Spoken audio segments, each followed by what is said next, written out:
Iniciamos con el tema de vasos sanguíneos. Nuestros vasos sanguíneos pues se dividen en dos, que son nuestras arterias y las venas, que se encargan principalmente pues de llevar sangre a diferentes tejidos y recogerlos de estos para llevarlos nuevamente hacia el corazón, donde se envía nuevamente hacia los pulmones para oxigenarse y poder eliminar el dióxido de carbono que se recogió de los tejidos.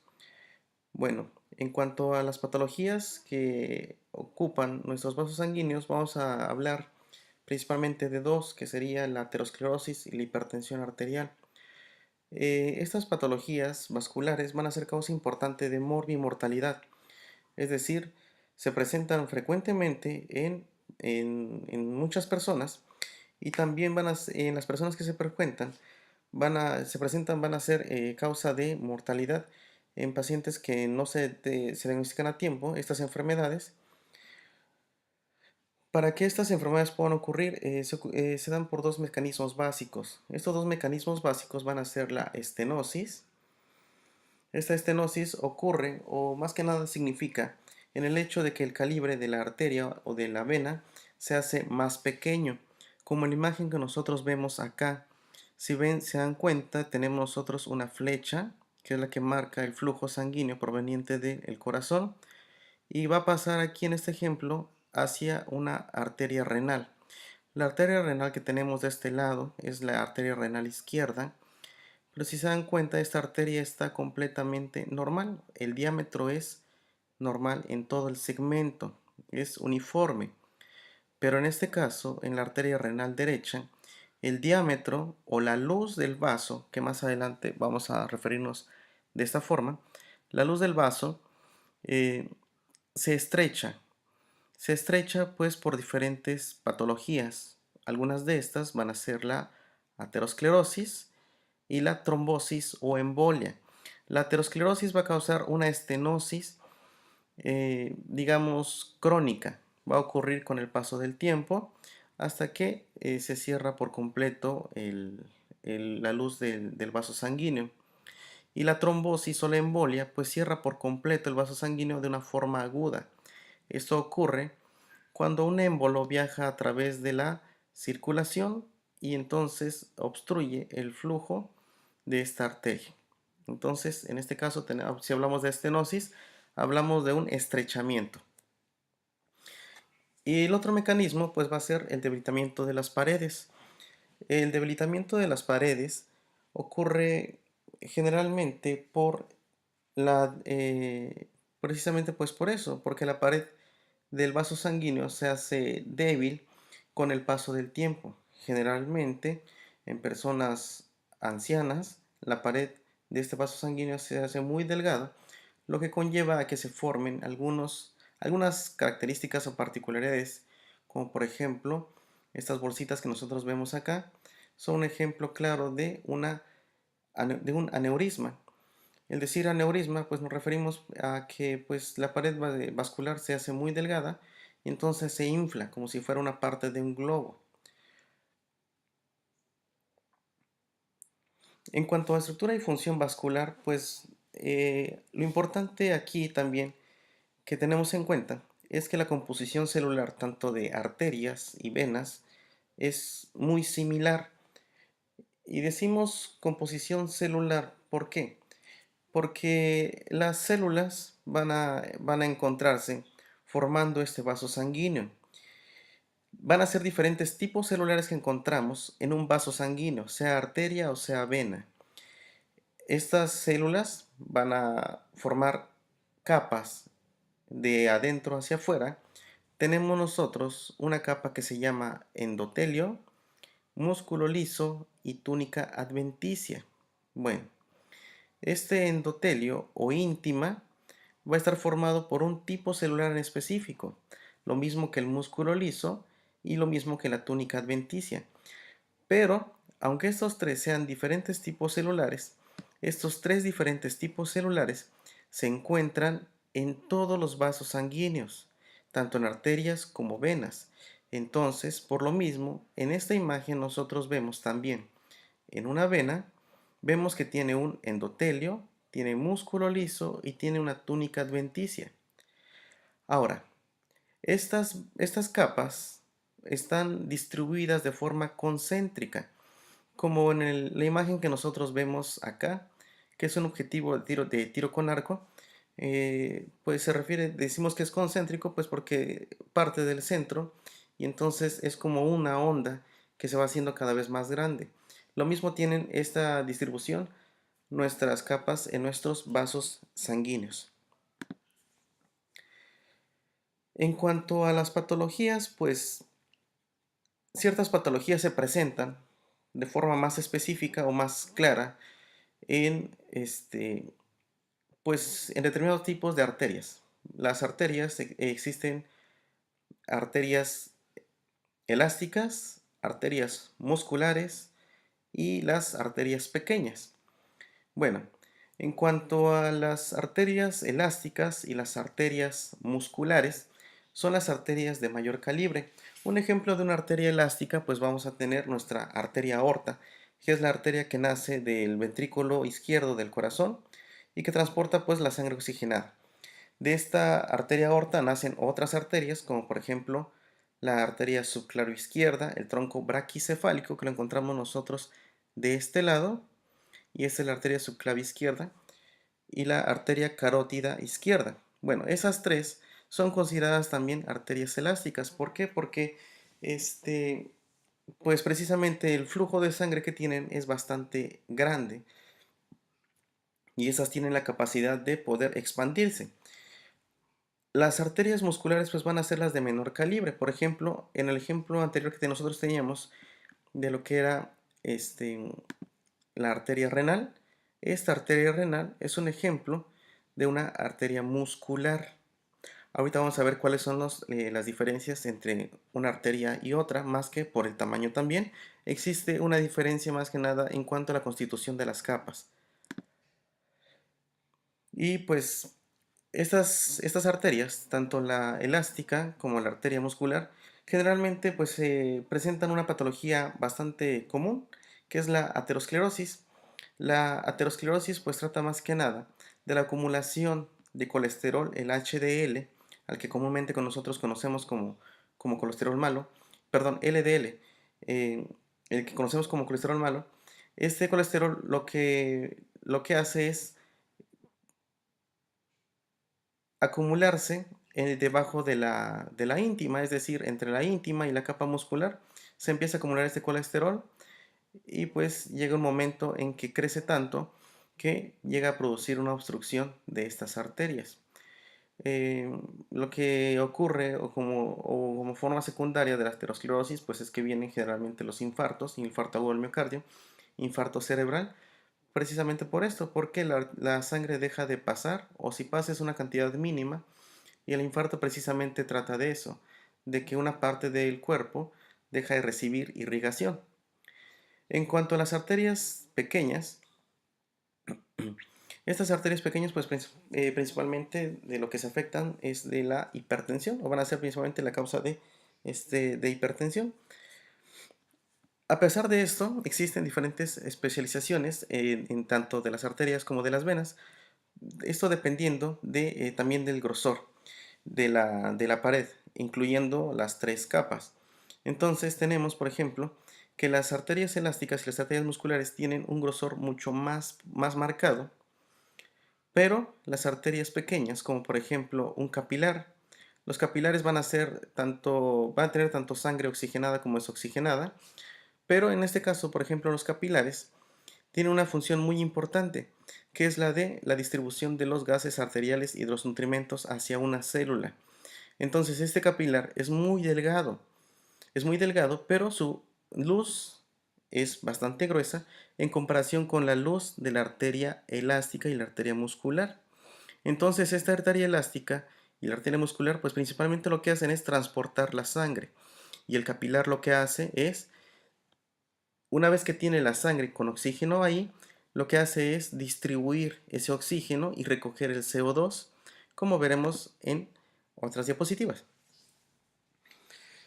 De forma más específica, las capas de los vasos sanguíneos, pues tenemos uno inicialmente de adentro hacia afuera, que es la íntima. Esta pues va a ser la capa más interna, la capa que está en contacto directo con la sangre. con nuestros eritrocitos, con las plaquetas, con nuestros glóbulos blancos, pues esa íntima es la que está en contacto con ellos. Esta íntima nosotros la tenemos en todas las arterias y en todas las venas. Es la única capa que está en todas las arterias y en todas las venas. Es la más delgada y está constituida principalmente por células endoteliales. En esta imagen nosotros vemos una célula endotelial, que es esta, que se encuentra en color rojo, con color rosa y tiene un núcleo en color vino. Si se dan cuenta, esta célula endotelial es casi del mismo tamaño que este glóbulo rojo. El oxígeno se transporta principalmente a través de este glóbulo rojo y pues recorre todo el trayecto de nuestro capilar. Aproximadamente el tamaño de un capilar va a ser de 7 a 8 micrómetros. Es muy delgadito y pues como les decía, el tamaño es muy similar a lo que serían nuestros eritrocitos. Aquí viene, digamos, la función en específico de lo que sería el capilar y pues como decíamos está formado únicamente de íntima. Este capilar carece de la capa muscular y de la capa adventicia y una característica es que en estos capilares el flujo de sangre es lento y como son delgados pues fácilmente ellos permiten el paso de sustancias. En esta imagen que nosotros tenemos vemos dos niveles. Uno, el nivel pulmonar, donde se oxigena el eritrocito, obtiene oxígeno. Y también vemos el nivel celular. Bueno, en el nivel pulmonar, ¿qué es lo que ocurre? Aquí nosotros tenemos en esta imagen, en esta línea roja, esta línea roja pues precisamente es la capa de células endoteliales, es decir, la íntima. Aquí. Y dentro de esta pues nosotros tenemos un eritrocito. La otra imagen que vemos de este lado es un alveolo. El alveolo pertenece al sistema respiratorio y pues es hacia donde llega el oxígeno que nosotros inspiramos. Entonces, una vez que llega el oxígeno hacia el alveolo, el oxígeno es capaz de llegar hacia el eritrocito por un proceso llamado difusión, es decir, no ocupa ningún tipo de energía para poder pasar de un lado a otro. Únicamente pasa, pues porque es muy pequeño, la molécula de oxígeno es muy pequeña y atraviesa lo que serían las células, las separaciones celulares, y también atraviesa el capilar. Lo atraviesa y se une a la hemoglobina que se encuentra en este eritrocito. Este eritrocito lleva oxígeno, el CO2, dióxido de carbono. Una vez que lleva ese CO2, lo elimina también ahora hacia el alveolo. Entonces, con la expiración, el dióxido de carbono es capaz de ser eliminado. Y a nivel celular, pues ocurre algo muy parecido, aunque lo único que cambia, pues van a ser los gases. Si este es nuestro capilar sanguíneo, que pues lleva bastante oxígeno. El oxígeno que lleva aquí, este eritrocito es el mismo que acá y va cargado de oxígeno. Entonces lo que ocurre pues es que el oxígeno va a entrar ahora a través de la membrana celular hacia una célula. Esta célula necesita oxígeno, glucosa para poder funcionar y pues lo obtiene a través de este tipo de difusión. Y el exceso de CO2 que se forma con el metabolismo de esta célula pues va a pasar ahora hacia el eritrocito para ser llevado a través del sistema venoso hacia el corazón de regreso. En cuanto a las venas, nosotros tenemos igual diferentes niveles. Si se dan cuenta, una diferencia entre una vena y una arteria, pues es el tamaño de la luz del vaso sanguíneo. La vena tiene un grosor en su capa mucho más delgada a comparación de una arteria que pertenece al mismo nivel. Es decir, si nosotros tenemos esta arteria muscular que podemos considerarla de un tamaño medio, tenemos una vena media que tiene una capa un poco más delgada a comparación de esta arteria. ¿Y por qué es más delgada? Pues precisamente no por la íntima, sino que más que nada por su capa muscular. La capa de células musculares que se encuentran aquí, pues es mucho más grande en nuestras arterias que en nuestras venas. Y es más grande por lo que decíamos inicialmente. las arterias tienen que soportar la presión ejercida desde el corazón para poder llevar la sangre hacia la célula a través de nuestros capilares. Entonces, una vez que la sangre se deja el oxígeno y recoge CO2 a este nivel celular, pasa la vénula postcapilar, luego la vénula, la vena media y la vena grande. La vena grande, aquí por ejemplo, esta vena se llama vena cava inferior, vena cava superior, que regresan la sangre ya desoxigenada hacia el corazón. Una característica de estas venas, a diferencia también de nuestras arterias, es que las arterias son como una manguera, completamente lisas por dentro, pero las venas no son así, principalmente las venas de las extremidades y de la parte inferior del abdomen. Estas venas lo que tienen como característica particular, pues es una válvula. Esta válvula lo que permite es que cada vez que el corazón late en la sístole, empuja la sangre, y para evitar que la sangre regrese hacia abajo, hacia los pies, pues estas válvulas lo que hacen es cerrarse y mantienen la sangre a determinado nivel. Con cada latido cardíaco la sangre va subiendo hasta poder llegar de nuevo hacia el corazón.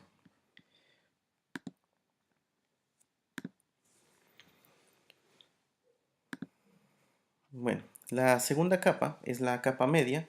Esta capa media pues va a ser la más gruesa que tienen nuestros vasos sanguíneos, y como decíamos, en la parte más gruesa pues va a ser en las arterias elásticas y las arterias musculares. No tanto así en los capilares, pues ya que esta capa no existe a ese nivel, pero eh, esta capa pues está constituida por células de músculo liso. Existen tres tipos de músculo. El músculo liso, que es el que constituye a las arterias y a nuestros órganos abdominales, respiratorio. El músculo estriado pues es el músculo que generalmente nosotros conocemos, donde está el bíceps, el tríceps, cuádriceps. Esos músculos son músculo estriado. Y el otro músculo es un músculo especializado también, es un músculo cardíaco. Entonces son los tres tipos musculares que existen. En este caso, hablando de vasos sanguíneos, el músculo del que está constituido pues es el músculo liso. La media tiene como característica, digamos, particular, que tiene elastina, una sustancia, pues que permite, digamos, el que la arteria pueda extenderse, expandirse, y también pueda contraerse cada vez que existe la sístole y la diástole, como podemos ver en esta animación. Cada vez que el corazón se contrae, se llama sístole, y cuando el corazón se relaja o se distiende, se dilata nuevamente de sangre, se llena, se llama diástole. Esto, pues la sístole y la diástole son los encargados de la tensión arterial. Como vemos en esta imagen, la arteria lo que hace es expandirse. Cuando se expande y vemos ese flujo de sangre pasando, estamos hablando de la sístole. Y cuando vuelve a su tamaño normal, estamos hablando de la diástole. Entonces, para que esto pueda ocurrir o la arteria pueda dilatarse, pues es fundamental que tenga elastina, y esta elastina pues se encuentra precisamente en nuestra capa media. ¿Y qué ocurre pues con el envejecimiento? Pues ocurre algo muy particular. La elastina empieza a perderse, y entonces lo que antes se dilataba de una forma normal y regresaba a su tamaño normal, pues ya no ocurre de esta manera. Entonces, la dilatación que tiene el vaso sanguíneo es mucho menor. La cantidad de sangre sigue siendo la misma, pero no se dilata de la misma manera. Al no dilatarse de la misma manera, también puede inducir a la hipertensión arterial.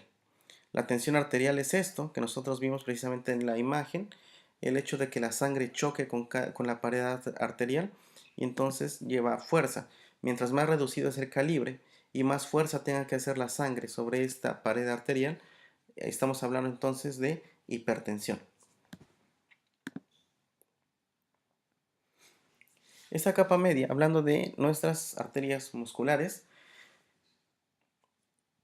en las arterias musculares este calibre pues se regula por el sistema nervioso autónomo. Nuestro sistema nervioso autónomo Como su nombre lo dice, es un sistema nervioso que nosotros no podemos controlar sus funciones. Este sistema nervioso se divide en parasimpático y simpático. Una vez que se activa el sistema nervioso simpático, existen diferentes cambios en nuestro cuerpo. Estos cambios ocurren precisamente porque el sistema nervioso simpático lo que hace es estimular algunos receptores, por ejemplo los alfa 1, como en este ejemplo, y los beta 2. Si se estimula el receptor alfa 1 a nivel arterial y a nivel venoso, lo que ocurre es una vasoconstricción. Y cuando se estimula el receptor beta 2 por parte también de nuestro sistema nervioso, ocurre una vasodilatación. ¿Cuáles de estos dos van a estimular? Por ejemplo, si nuestro sistema nervioso simpático se activa o prevalece sobre el simpático lo que va a hacer es estimular al receptor alfa 1. Pero si el que prevalece es el parasimpático, entonces estimula al receptor beta 2. Esta vasoconstricción y vasodilatación de origen neurológico también tiene que ver con la hipertensión. Por ejemplo, un síndrome vagal puede causar hipotensión. Si existe algún tipo de estrés, entonces se liberan diferentes sustancias que provocan pues la estimulación de estos receptores, provocando una vasoconstricción y consecuentemente pues provocan hipertensión. En nuestras arteriolas lo que va a pasar también es que el flujo va a ser, digamos, el diámetro es más pequeño, entonces la presión es mayor. Cada vez que las arteriolas disminuyen de tamaño, entonces la presión aumenta, provocando también con esto mismo hipertensión. En cuanto a la adventicia, la capa más externa, pues esta capa adventicia va a estar constituida de tejido conjuntivo. En el tejido conjuntivo encontramos nosotros fibras nerviosas y vasos vasculares. Estos vasos vasculares son los que nosotros vemos en esta imagen. Ese vaso vascular, de lo que se encarga, pues van a ser vasos muy pequeños. Esos vasos vasculares que vemos aquí, esta parte blanca y aquí, este es un corte histológico de un vaso sanguíneo, lo que hace pues es llevar sangre con oxígeno a la túnica adventicia y a la capa muscular. Es decir, para que estas capas puedan funcionar, necesitan de vasos aún más pequeños, que son los vasos vasculares, para obtener de ellos el oxígeno y con esto llevar a cabo una función adecuada.